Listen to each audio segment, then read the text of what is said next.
Лидия Полозова «Родная мова».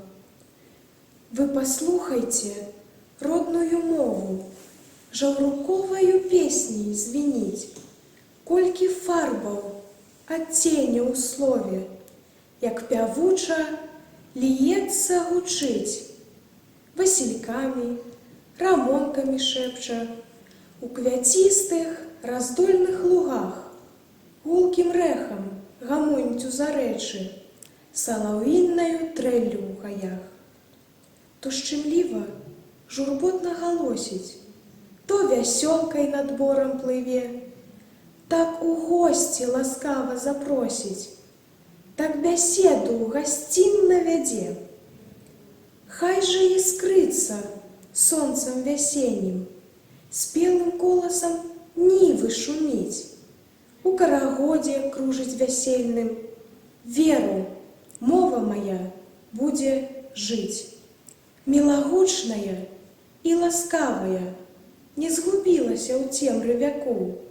Мой святы пасаг, моя спадчына, мова родная, мова бацькоў. Васіль Быкаў, урывак з апавядання «Незагойная рана». На пагорку, збоч ад дарогі, на ўзлеску незвычайна ярка і чыста, неяк у гэты халодны восеньскі вечар бялеў каменны абеліск з зоркай наверсе. Звычайны вайсковы помнік тым, хто не дайшоў да Берліна. Хістаючыся ад горкіх прачуванняў, што хлынулі ў яе душу, Тэклі сышла з дарогі і, узнімаючы нагамі некрануты пласт шапатлівага лісця, падалася да помніка. Ён быў дагледжаны, падпраўлены і нядаўна пабелены. Гэты журботны напамінак вайны. Невялікая магілка з завялай травою і высахлымі неўмадрагілістымі вянкамі. Старанна падраўнана, пагабляваныя штакеціны, агарожы, афарбаваныя зялёнай фарбай, як і належыць вайскоўцам. На адным баку абеліска чарнела ўмуравана ў яго дошчачка з не дужа зграбна напісанымі, але выразнымі літарамі, спісам пахаваных байцоў. У роспачы, павісшы грудьмі на агарожы, старая ўпілася ў гэтыя радкі жалобных слоў. Не, яго не было тут.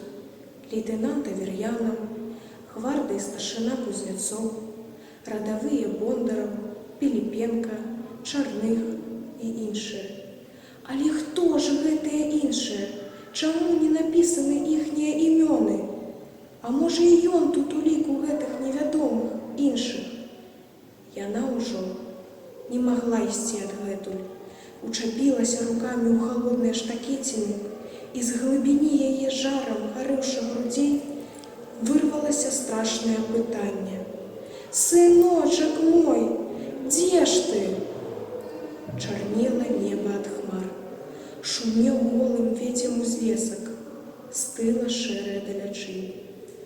Доўга яшчэ ляцела на ветры тое яе запытанне, і нема крычала матчына сэрца ад нясцерпнае раны вайны.